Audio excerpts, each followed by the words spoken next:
કંગના રનૌત એટલી ગુસ્સે કેમ થઈ ગઈ? સોશિયલ મીડિયા પર કોને બેકાર કહી દીધો? સાંસદ કંગના અને સીજેપી પ્રવક્તા વચ્ચેની ઓનલાઈન જંગ હવે ક્યાં સુધી પહોંચી છે? જેન ઝેડ પ્રોટેસ્ટથી શરૂ થયેલો વિવાદ હવે વ્યક્તિગત હુમલા સુધી કેવી રીતે પહોંચ્યો? તમારી ઉંમરે મેં 2 નેશનલ એવોર્ડ જીત્યા હતા. કંગનાનો આ તીખો જવાબ કોને? ચાલો જાણીએ કંગનાનો તીખો જવાબ કેમ ચર્ચામાં. નમસ્કાર, ધ લોકસત્તા શોમાં આપનું સ્વાગત છે. સોશિયલ મીડિયા પર રોજ અનેક વિવાદો થાય છે, પરંતુ કેટલાક વિવાદ એવા હોય છે જે થોડા કલાકોમાં જ દેશવ્યાપી ચર્ચાનો વિષય બની જાય છે. આ વખતે ચર્ચાના કેન્દ્રમાં છે ભાજપ સાંસદ અને અભિનેત્રી કંગના રનૌત અને સીજેપીના પ્રવક્તા સૌરવ દાસ. એક નિવેદનથી શરૂ થયેલી આ ટકરાર હવે વ્યક્તિગત આરોપો, રાજકીય પ્રહાર અને સોશિયલ મીડિયા વોરમાં બદલાઈ ગઈ છે. ચાલો આખી ઘટના શરૂઆતથી સમજીએ. છેલ્લા કેટલાક દિવસોથી સીજેપીના નેતૃત્વમાં થયેલા વિદ્યાર્થી પ્રદર્શન ચર્ચામાં હતા. આ પ્રદર્શન અંગે કંગના રનૌતે સોશિયલ મીડિયા પર સતત પોસ્ટ કરવાનું શરૂ કર્યું. તેમણે પ્રદર્શનકારી યુવાનોની ટીકા કરતા ખૂબ કડક ભાષાનો ઉપયોગ કર્યો. ખાસ કરીને યુવતીઓ અંગે કરાયેલા કેટલાક શબ્દ પ્રયોગોએ ભારે વિવાદ ઊભો કર્યો. મીડિયા અહેવાલ મુજબ કંગનાએ કેટલાક પ્રદર્શનકારીઓને જનરેશન ગટર કહી સંબોધ્યા હતા. આ શબ્દો સામે સોશિયલ મીડિયા પર તરત જ પ્રતિક્રિયાઓ આવવા લાગી. ઘણા લોકોએ કહ્યું કે જાહેર જીવનમાં રહેલા વ્યક્તિએ આવી ભાષા વાપરવી યોગ્ય નથી, જ્યારે કંગનાના સમર્થકોએ કહ્યું કે તેઓ માત્ર પોતાનો મત વ્યક્ત કરી રહ્યા છે. અહીંથી વિવાદમાં પ્રવેશ કરે છે સીજેપીના પ્રવક્તા સૌરવ દાસ. મીડિયા અહેવાલ પ્રમાણે મીડિયા સાથેની વાતચીતમાં સૌરવે સીધો પ્રહાર કર્યો.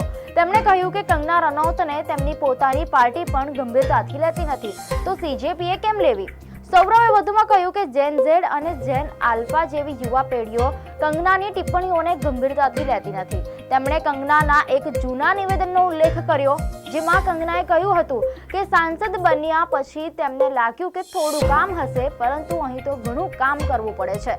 સૌરવના મત મુજબ આ નિવેદન બતાવે છે કે કંગના રાજકારણની વાસ્તવિકતા માટે તૈયાર ન હતા. તેમણે જાહેર જીવનમાં રહેલા નેતાઓએ પોતાના શબ્દોની જવાબદારી લેવી જોઈએ એવો મુદ્દો પણ ઉઠાવ્યો. સૌરવનું આ નિવેદન વાયરલ થયું અને થોડા જ સમયમાં કંગનાનો જવાબ આવ્યો. મીડિયા અહેવાલ પ્રમાણે કંગનાએ પોતાની ઇન્સ્ટાગ્રામ સ્ટોરીમાં સૌરવનો વિડીયો શેર કર્યો. લાંબા સંદેશમાં તેમણે સૌરવની ઉંમર અને તેમના સ્ટુડન્ટ હોવાના દાવા પર સવાલ ઉઠાવ્યો. કંગનાએ લખ્યું કે ગૂગલ પર શોધ કરતા સૌરવની ઉંમર લગભગ 28 વર્ષ હોવાનું જાણવા મળ્યું, અને પછી તેમણે પૂછ્યું કે આ ઉંમરે પોતાને હજુ સ્ટુડન્ટ કહેવાનું કારણ શું? અહીં સુધી વિવાદ માત્ર રાજકીય અને વિચારધારાત્મક હતો, પરંતુ ત્યારબાદ વાત એ વધુ વ્યક્તિગત બની ગઈ. કંગનાએ પોતાની સિદ્ધિઓ ગણાવવાનું શરૂ કર્યું. તેમણે લખ્યું કે તેઓ લગભગ 20 વર્ષથી જાહેર જીવનમાં સક્રિય છે. તેમણે દાવો કર્યો કે સૌરવની ઉંમરે તેઓ 2 નેશનલ એવોર્ડ જીતી ચૂક્યા હતા. તેમણે અભિનેત્રી, ફિલ્મ નિર્માતા, પ્રોડ્યુસર, સ્ક્રીનરાઇટર અને હવે રાજકારણી તરીકેની પોતાની સફરની વાત કરી. કંગનાના શબ્દોમાં તેઓ સતત કામ કરતી વ્યક્તિ છે અને જાહેર જીવનમાં ટકી રહેવું સહેલું નથી.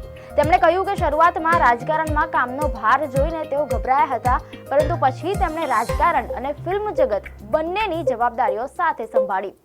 પરંતુ સૌથી વધુ ચર્ચા તેમના અંતિમ શબ્દોની થઈ. કંગનાએ સૌરવને યુઝલેસ અને અનએમ્પ્લોયડ કહી સંબોધ્યા હતા. તેમણે લખ્યું કે જે વ્યક્તિ પોતે બેકાર હોય તે સતત કામમાં વ્યસ્ત રહેવાનો અર્થ સમજી શકતો નથી. અંતમાં તેમણે સૌરવને સ્કિલ્સ શીખવાની સલાહ પણ આપી. આ શબ્દો સોશિયલ મીડિયા પર આગની જેમ ફેલાયા. કોઈએ કંગનાની નિર્ભીકતા ગણાવી, તો કોઈએ કહ્યું કે વ્યક્તિગત હુમલો જાહેર ચર્ચાને નીચા સ્તરે લઈ જાય છે. આ વિવાદનું રસપ્રદ પાસું એ છે કે બંને પક્ષો અલગ મુદ્દા પર ભાર મૂકી રહ્યા છે. સૌરવ દાસ ભાષાની મર્યાદા, જાહેર જવાબદારી અને રાજકીય સંવેદનશીલતાની વાત કરે છે, જ્યારે કંગના એ વ્યક્તિગત સિદ્ધિઓ, મહેનત અને કારકિર્દીના આધારે પોતાનું સ્થાન યોગ્ય ઠેરવવાનો પ્રયાસ કરે છે. એટલે ચર્ચા હવે માત્ર કોણ સાચું પર નથી, પરંતુ જાહેર જીવનમાં ભાષાની સીમા શું હોવી જોઈએ એ પ્રશ્ન પર પણ છે. આ પહેલી વાર નથી જ્યારે કંગના રનૌત સોશિયલ મીડિયા પર વિવાદમાં આવ્યા હોય. ફિલ્મ જગતથી લઈને રાજકારણ સુધી તેઓ વારંવાર પોતાના નિવેદનોને કારણે ચર્ચામાં રહ્યા છે. તેમની સ્પષ્ટ વક્તા છબી ઘણા સમર્થકોને ગમે છે, પરંતુ વિવાદો પણ એટલા જ ઝડપથી ઊભા થાય છે. સૌરવ દાસ માટે પણ આ ઘટના મોટી જાહેર ઓળખનું કારણ બની છે, કારણ કે કંગનાના જવાબ પછી તેમનું નામ રાષ્ટ્રીય સ્તરે ચર્ચામાં આવ્યું. સોશિયલ મીડિયા પર આ વિવાદને લઈને બે સ્પષ્ટ કેમ્પ દેખાઈ રહ્યા છે. એક તરફ કંગનાના સમર્થકો કહે છે કે તેમણે માત્ર સવાલનો તીખો જવાબ આપ્યો, જ્યારે બીજી તરફ વિવાદના વિરોધીઓ માને છે કે જાહેર પ્રતિનિધિએ વ્યક્તિગત અપમાનજનક ભાષા ટાળવી જોઈએ. હેશટેગ્સ ટ્રેન્ડ થઈ રહ્યા છે, ક્લિપ્સ શેર થઈ રહી છે અને બંને પક્ષોના સમર્થકો વચ્ચે સતત ઓનલાઈન ચર્ચા ચાલી રહી છે. આ સમગ્ર ઘટનામાં સૌથી મહત્વની બાબત કદાચ એ છે કે આજના સમયમાં રાજકીય ચર્ચા કેટલી ઝડપથી વ્યક્તિગત હુમલામાં ફેરવાઈ જાય છે. એક નિવેદન આવે છે અને પછી તેનો વિડીયો વાયરલ થાય છે, ત્યારબાદ સોશિયલ મીડિયા પોસ્ટ અને થોડા કલાકોમાં આખો દેશ તેની ચર્ચા કરતો થઈ જાય છે. ડિજિટલ યુગમાં રાજકારણ હવે માત્ર સભાઓ કે ટીવી ડિબેટ સુધી મર્યાદિત રહ્યું નથી.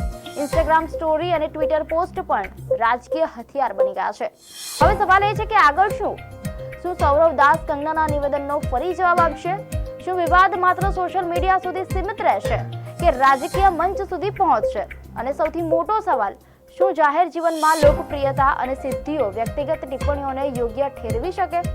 આ પ્રશ્નના જવાબ હજુ મળવાના બાકી છે, પરંતુ એક વાત સ્પષ્ટ છે, કંગના રનૌત અને સૌરવ દાસ વચ્ચે શરૂ થયેલું આ શબ્દ યુદ્ધ હાલમાં અટકવાનું નામ લેતું નથી અને સોશિયલ મીડિયા પર ચાલતી આ તકરાર આગામી દિવસોમાં પણ ચર્ચાના કેન્દ્રમાં રહેવાની પૂરેપૂરી શક્યતા છે. દર્શક મિત્રો, આપને માહિતી સારી લાગી હોય તો વિડીયોને લાઇક અને શેર કરજો, ચેનલને સબસ્ક્રાઇબ કરજો.